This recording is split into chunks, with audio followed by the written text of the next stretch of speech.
Stop whatever you're doing. Because something happened today that hasn't happened in 80 years. An enemy nation hit an American aircraft carrier. Not damaged it, hit it. 24 sailors are dead. The USS Gerald R. Ford, $13 billion, the most advanced warship ever built, is sitting in a harbor with a hole in its hull. And I need you to understand something before we go any further. This is not a news story. This is the moment the rules changed. I've spent 23 years studying how conflicts escalate in this region. I've written the briefings, I've sat in the rooms, and what I'm about to tell you, the technology behind the strike, the phone calls between world leaders happening right now, and what this means for every country on Earth. This is the analysis you are not going to get anywhere else. Stay with me, because by the end of this video, the world will look different to you than it did at the beginning. Let's start with what actually happened. Not the headline, the mechanism. This morning, Israel and the United States launched a joint strike on more than 30 Iranian targets. This was planned for months. The date was set weeks in advance. They hit the presidential compound in Tehran, the IRGC intelligence headquarters, underground nuclear-adjacent facilities with bunker-buster bombs designed to punch through 60 meters of reinforced concrete. Khamenei was evacuated before the first explosion. Think about what that means. Either Iran had warning, or someone told them it was coming. Either way, the supreme leader was underground when his capital started burning. Iran's response was not immediate. It was calculated. And here is where most coverage gets the story completely wrong. Because what Iran did to the Ford was not a lucky shot.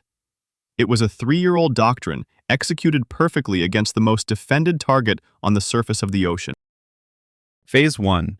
Iran launched 20 drones and several cruise missiles simultaneously from multiple directions. Their purpose was not to hit the carrier. Their purpose was to force the entire American naval defense system to turn on, start shooting, burn through its interceptor inventory, and flood every radar screen with simultaneous threats.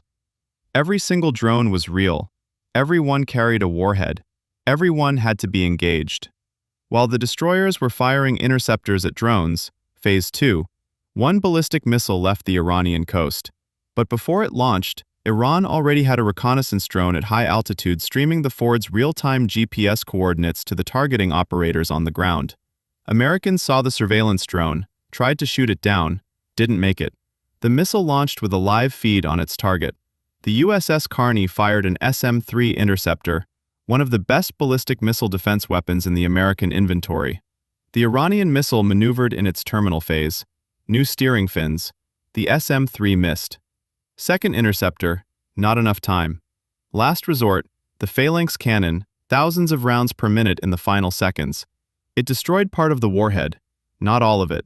A 280-kilogram warhead, degraded but intact enough, hit the aft superstructure of the Gerald R. Ford.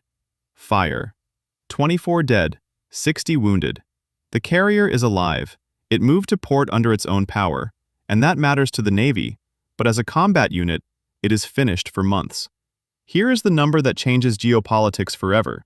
$200,000 of drone reconnaissance, a few $100,000 of ballistic missile, against $13 billion of warship. That equation just got proven in combat, not in a simulation, in the Arabian Sea. And in Beijing, in Pyongyang, in Moscow, someone is updating a spreadsheet right now. Not because carriers are useless. They're not. But for 80 years, the carrier was the argument that ended all other arguments. You want to know how serious America is? Where are the carriers? That question had one answer. Tonight, that answer has an asterisk. Now let's go to Washington, because what happened in the Situation Room at 4:15 in the morning is where this story becomes something else entirely. 4 screens in front of the president, live feed of smoke over the Ford, satellite imagery of Iranian vessels blocking the Strait of Hormuz, oil at $242, and a strike map of Iran, with red dots on everything already destroyed. The room was silent. Nobody speaks when the president is that quiet. 7 minutes. Then Trump looked up and said, quietly, without anger, The way a man speaks when the decision is already made. We hit the oil. 3 words that crossed a line that had never been crossed before. Hitting military targets is war. Hitting nuclear sites is counter-proliferation. Hitting a country's oil infrastructure is economic warfare. It's not aimed at the military machine. It's aimed at the 85 million people whose government depends on that revenue to function. Operation Fist of Nemesis. The name was chosen deliberately. Nemesis, the goddess of inescapable retribution. The message to every government watching: you killed our sailors, we will take apart everything that pays for your ability to make war. Abadan Refinery, Iran's largest, hit. Karg Island Oil Terminal, through which 80% of Iran's oil exports move, hit. IRGC underground command centers, telecommunications infrastructure across 4 provinces, and the State Television Broadcast Center in Tehran. One missile into the technical floor, signal goes black. For 43 minutes, 85 million Iranians had no state television. Explosions outside, smoke visible from apartment windows, and the screen dark. No official voice explaining what was happening. That is psychological warfare. And those 43 minutes are now permanently in the memory of every Iranian who lived through them. Now here is where the story stops being about weapons and starts being about something much harder to understand and much more consequential for you personally, wherever you are in the world. At 4 in the morning Moscow time, Putin called a press conference. I need you to understand how strange that is. Putin controls his public appearances like a surgeon. 4 a.m. press conferences do not happen. The fact that this could not wait until morning was itself a message to every capital watching.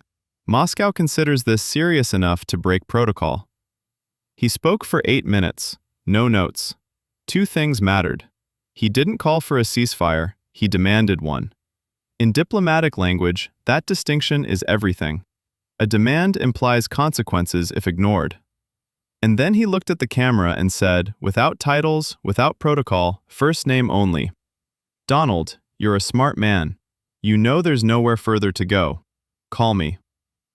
Trump called him. 1 hour and 18 minutes later. The call lasted 41 minutes. Putin told him, you can be the president who escalated this war, or you can be the president who stopped it before it consumed the world economy.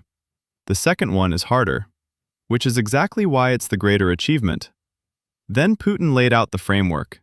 Russia delivers a full Iranian ceasefire within 6 hours, not partial, full, including all proxy forces. The US announces a 48-hour humanitarian pause, not ceasefire, pause, a word Trump can present as deliberate strength rather than retreat. Immediate international conference in Muscat, Oman. US, Iran, Russia, China at the table. Trump said he needed an hour with his advisors. 1 hour. From a man famous for 30-second decisions. That pause told you everything about whether the proposal was serious. China was already moving. Beijing's foreign ministry had issued its statement 8 minutes after the carrier strike became public. 8 minutes. Statements that complex in Chinese diplomatic language are not written in 8 minutes. They are pre-written. Beijing was ready for this. And China's foreign minister called Tehran directly with a message that had nothing diplomatic about it. Your oil moves through the Strait of Hormuz. Our oil moves through the Strait of Hormuz. If that strait stays closed, China's economy takes damage. If China's economy takes damage, our ability to keep yours alive under sanctions decreases. You understand what I'm saying. Iran understood. Inside a government bunker, Khamenei and IRGC commander General Salami were facing 2 options. Continue. Launch everything.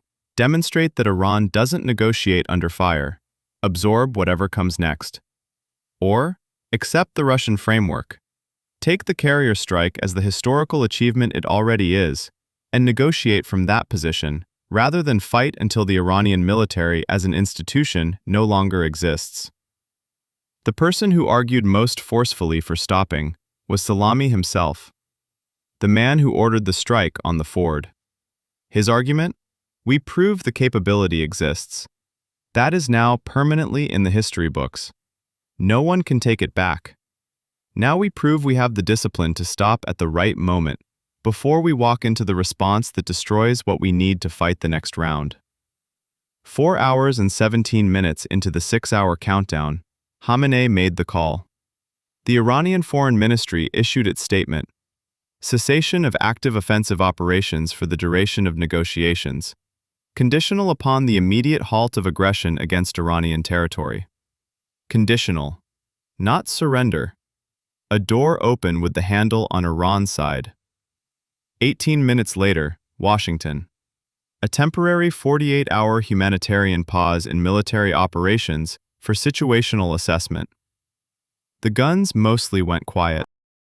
Now let me tell you what this actually means, because Muscat is not a negotiation about stopping this particular fight.